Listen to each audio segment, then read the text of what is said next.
Hello there, and it's good to have you join us on the news on NTA International at 7. I am Abdul Malik Adio. First, the headlines.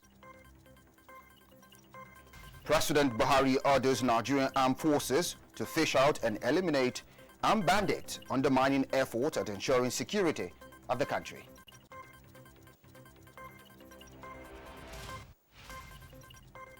National Hajj Commission of Nigeria commences airlift of pilgrims from Saudi Arabia. And Sudanese faction signs agreement accord on transitional government.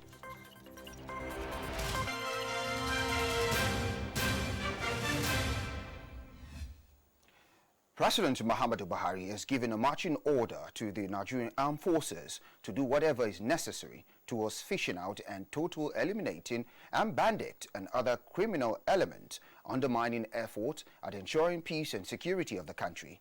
The president gave the order at the Katsina airport while addressing troops deployed to keep the peace in Zamfara and other neighboring states under Operation Aradin Daji. State House correspondent Adamu Sambo has the details.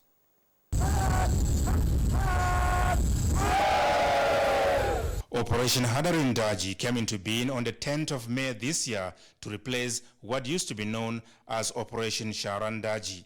Records show that since its inauguration, remarkable strides have been recorded in the renewed onslaught against armed banditry, kidnapping, and other heinous crimes in Zamfara state and the neighboring communities. But President Muhammadu Buhari, who recently visited victims of such atrocious acts in Batsari and 7 other frontline local government areas of Katsina State, is worried that the criminal elements are still having a field day. Addressing a detachment of the officers, soldiers, and airmen deployed to the theater of operations, the president was emphatic that Nigerians deserve peace and that must be given to them as a matter of right. And constitutionally, that is our job, the military. I don't think we should spare the bandits. As soon as we identify them, we should pursue them wherever they are and eliminate them. They are a nuisance. Peace-loving Nigerians deserve a peaceful environment. As the Commander-in-Chief, I believe you are capable of doing it. While promising to sustain efforts at enhancing the welfare and well-being of the troops as well as the supply of the right operational equipment, President Buhari, however, warned against collateral damage. He said those that have nothing to do with the heinous crimes must not be harmed. I appreciate your efforts, but we can do much more. I have given you the orders through your high commands. I don't want any bandits spared. I wish you the best of luck. And please, my personal regards to all your families whom you have been away for some time. The earlier you finish with the rebels or bandits, the earlier you join your families and enjoy a normal life. The president donated 2 bulls to the troops as a moral booster. In the meantime, President Muhammadu Buhari, who was seen off at the Umaru Musa Yaradua Airport by Governor Aminu Bello Masari of Katsina State, has since returned to the nation's capital, Abuja. The president observed the Salah holidays in his native home of Daura, after which he performed some official engagements across Katsina State. In Abuja, Adamu Sambu, NTA News. And President Muhammadu Buhari has congratulated former President General Ibrahim Badamasi Babangida on his 78th birthday. In a message to the former head of state, President Muhammadu Buhari said, and I quote, "On behalf of the Federal Executive Council, my family, and all Nigerians, please accept my warm felicitation on your 78th birthday. On this special day of your life, the reminiscence of your courage and invaluable service to the army in protecting the sovereignty of the country comes to the fore. Thank you for the role of a statesman you are playing in the affairs of the nation." End of quote. In a statement by the Senior Special Assistant to the President at Media and Publicity, Garba Shehu, the President prayed to Allah to continue to increase the health of the former President and grant him the strength to give his best to his family and the nation as he aged gracefully, adding that the country will continue to look up to him for guidance and wisdom. As humanitarian workers all over the globe prepare ahead of August 19, 2019 Humanitarian Day celebration, activities marking the celebration in Nigeria has begun with an awareness walk through the major streets of Abuja, the Federal Capital Territory. The awareness walk was organized by the National Emergency Management Agency, NEMA, in collaboration with United Nations and other developmental partners. Ilyasu Ali Yakubu reports.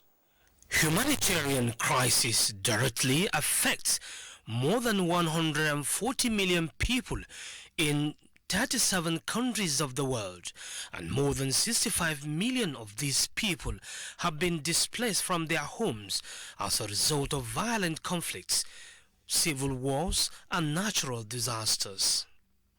In attending to the humanitarian needs of these people, the humanitarian workers risk losing their lives. As a result, many have been killed and others traumatized. 19 August of every year is set aside to commemorate the gallantry of these humanitarian heroes across the world. The 2019 celebration has as its theme celebrating women humanitarians, to bring a unique perspective to the work through their understanding of the specific needs and priority of girls and women. Speakers at the celebration identified women as being active in every aspect of humanitarian action, which in effect makes them more vulnerable to the challenge. Humanitarian workers globally are exposed to a lot of risk. Sometimes they are faced with extreme threats that affect their survival, especially in disaster situations such as violent conflicts. Therefore, this call for collaboration, cooperation and coordination providing safety in the course of humanitarian services has become inevitable. That we will seize each and every opportunity possible to raise awareness and understanding of the work humanitarian actors do, of the humanitarian principle and the humanity guiding us. The soldier was a civilian before he became a soldier. And after a retirement, he returned back to the civil society. We recognize the vulnerability of women and the indigents everywhere there is conflict.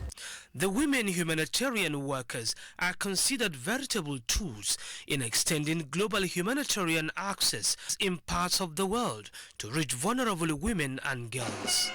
In Abuja, Ilyasu Ali Yakubu, NTA News. Now, Adamawa State Government has constituted a committee to facilitate the voluntary repatriation of 4,000 Nigerian refugees from Cameroon Republic to Buhari transit camp in Yola. Yusuf Jika, on an inspection visit to the camp, reports that all necessary arrangements have been put in place to start receiving the refugees from the 21st of August. Preparatory to the commencement of voluntary repatriation of Nigerian refugees from Cameroon who fled the country due to activities of insurgents in the northeast, the Buhari transit camp in Yola is wearing a new look. NTA News observed that all necessary facilities required to include security, healthcare facilities, kitchen, provision of water and electricity as well as toilets are being put in place for the well-being of the expected returnees. We have fixed the electrical fittings, the sanitary fittings and the electrical fittings. They are all in place. The Executive Secretary, Adamawa State Emergency Management Agency, Suleiman Aminu, said out of the 4,000 refugees, only 250 are from Adamawa State and the process of their reintegration to the society has commenced. Setting of a committee, and this committee will also aid in receiving these returnees, and then more importantly reintegrating them into their various communities. We are working seriously to sort out and then get them reintegrated properly into their communities. It could be recalled that a technical working group led by the Federal Commissioner, National Commission for Refugees, Migrants and Internally Displaced Persons, Sadia Umar Farouk, has concluded arrangements for the voluntary repatriation of 4,000 Nigerian refugees from Minao camp in Cameroon via Yola International Airport and subsequent reintegration to their respective communities. In Yola, Yusuf Jika, NTA News. And the federal government is aggressively combating all forms of criminality in the country's waterways. The latest step in achieving this is the inauguration of the C41 Operational Center dedicated to intelligence, monitoring and activities of Nigerian territorial waters. Michael Olale reports. Although Nigeria experienced a decrease in reported piracy incidents in the fourth quarter of 2019, but it is still a volatile hotspot for maritime piracy, which accounts for $3 billion loss annually, according to the United Nations. Aside impeding the country's economic growth, it is a major threat in the quest to harness the blue economy for national development. Little wonder, the federal government committed $195 million to the integrated maritime security system known as the Deep Blue Project. C4I system operator, we have intelligence system operator, we have shift supervisors, everyone. This is the C4I Operational Center, described as the heart and brain of the Deep Blue Project, capable of monitoring activities up to 200 nautical miles off the coast of Nigeria territorial waters. When we see you are carrying out any illegal activity, we can easily command any of our platforms out there to proceed towards there to intercept. The Deep Blue Project has a similar version in Angola that has conducted 283 operations, 86 detention and reduced illegal bunkering by 32%. There is so much in the blue economy. If people are afraid to come to your area, you will see shipping going down and down and down and down. And or the few that will agree to come will charge high freight. But more importantly, is to secure the waterways. The other stage of the project, which will be completed in 2020, include deployment of helicopters and battle-ready ships. In Lagos, Michael Olale, NT News. Now, the recent decision by the federal government to ban forex for food imports is attracting commendation. One of such is from Governor Ben Ayade of Cross River State, who describes this policy as an economic roadmap for the country and a source of boosting local food production. Umo Basi edit report. The federal government, in its bid to stimulate growth in the agricultural sector and reduce overdependence on the oil sector, has come up with various policies to boost food production. The recent is President Buhari's directive to the Central Bank of Nigeria to stop funding food imports. This, Governor Ben Ayade says, will help Cross River State in its food technology drive, which has led to the establishment of a food processing factory, which is to produce fresh meals within a minute. Indeed, you are talking to me inside a food processing factory. Cross River State is building a rice processing mill, a rice processing plant, and an instant noodle, which can use either wheat or use rice. Cross River State is migrating into a food technology kind of research work. Governor Ayade stressed the need for Nigerians to only eat homegrown food for healthy living, lamenting the large expanse of land left uncultivated in the country. The president must also, with the same expedition, ensure that those who have made a choice of farming, states that have decided to bring value to his policy statements, must also be supported, not by loans, because most of the states have reached their maximum carrying capacity. The Calabar Food Processing Factory, which is technologically driven, is said to be the first in Africa. In Calabar, Umo Basidate, NTA News. And you're watching the news on NTA International, reaching you live from Abuja, the nation's capital. The news continue just after this break.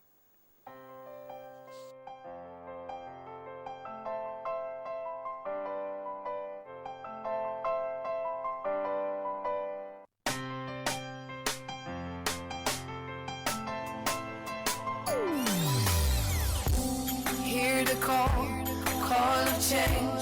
Stand up, Nigeria. Change is here and it's going to stay. Change begins with you. Oh yeah, make we go. Go to so let the change begin from within. Look at you, Ogeruola. Change begins with you and me.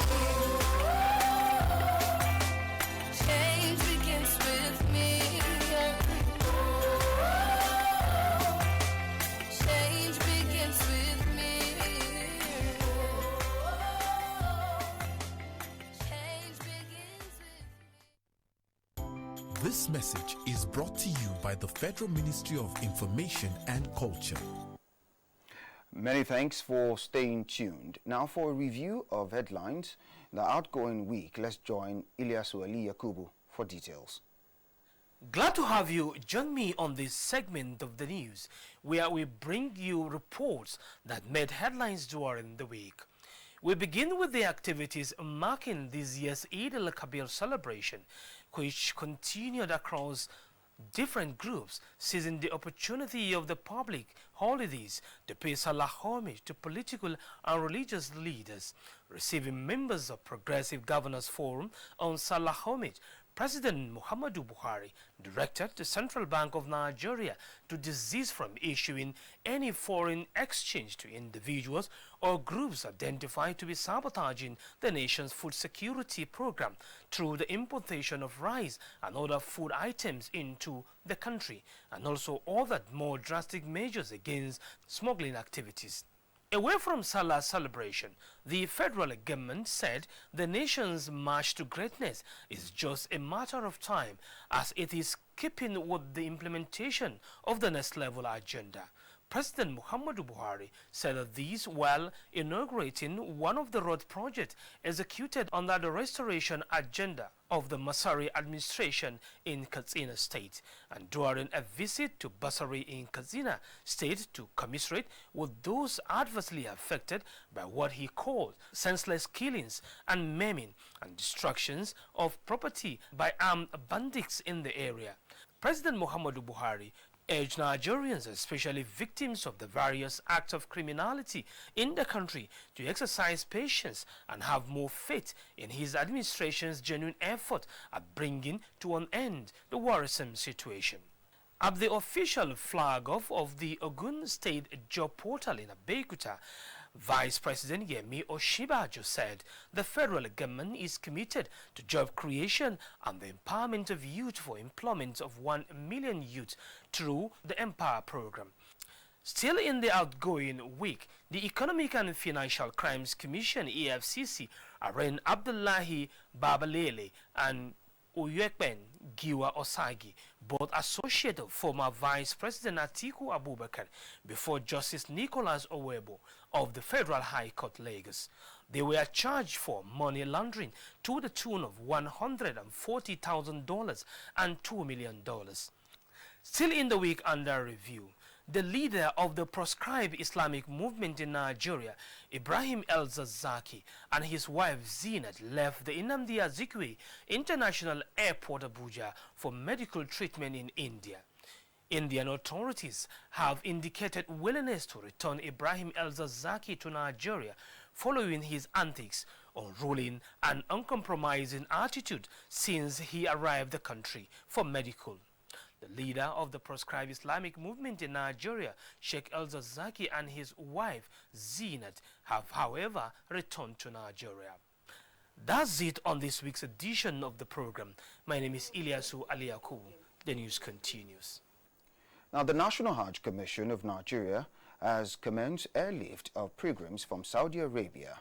Chairman of the commission, Abdullahi Mukhtar, stated this at the post-Arafat meeting with key partners of the Nigerian 2019 Hajj contingent, who rated the exercise a success. Lamin Ali has the details. We'll start, God willing, with those states that came in first. That's Katsina and Lagos State.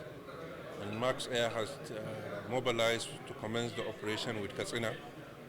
Flynas has also positioned to commence with Lagos before the end of the closure of Jeddah Airport, which is likely to be around 17th of September. We hope all Nigerians will be back home, inshallah. The 2019 Hajj exercise witnessed the convergence of more than 2 million people in Saudi Arabia from across the Muslim world, more than 60,000 of them Nigerians. I congratulate each and every one of you who is here for performing the obligations which the Almighty Allah put on us to do. As usual, overcrowding remains a challenge in view of limited space. A space that is meant to accommodate about 950,000 capacity today is accommodating over 2 million, can never be adequate for everybody. So we have to continue to devise means and ways on how to ensure that the beneficiaries of our beddings within the tents are genuine pilgrims. Notably, Saudi authorities have over the years evolved measures to tackle the challenge in order to ease activities for pilgrims. The 2019 Hajj medical team recorded 13 deaths in Makkah, Saudi Arabia. Lami Ali, NTA News. And to foreign news, Sudan's ruling military council and civilian opposition alliance signed a landmark power-sharing deal.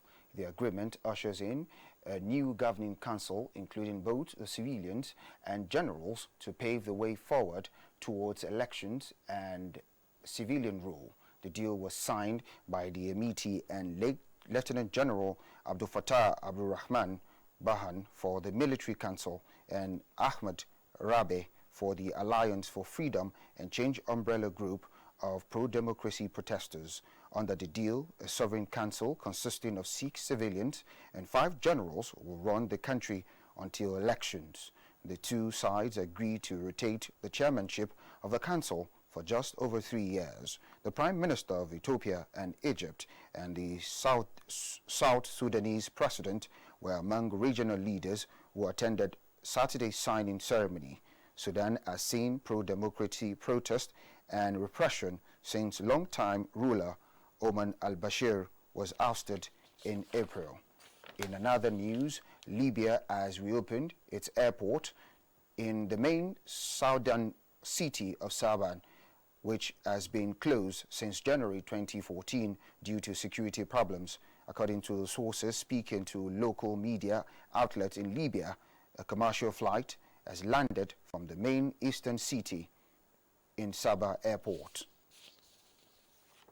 Now moving on, President Muhammadu Buhari has sympathized with former National Legal Advisor of the All Progressives Congress, Dr. Muiz Banire, SAN, on the loss of his mother, Alaja Sharat Banire.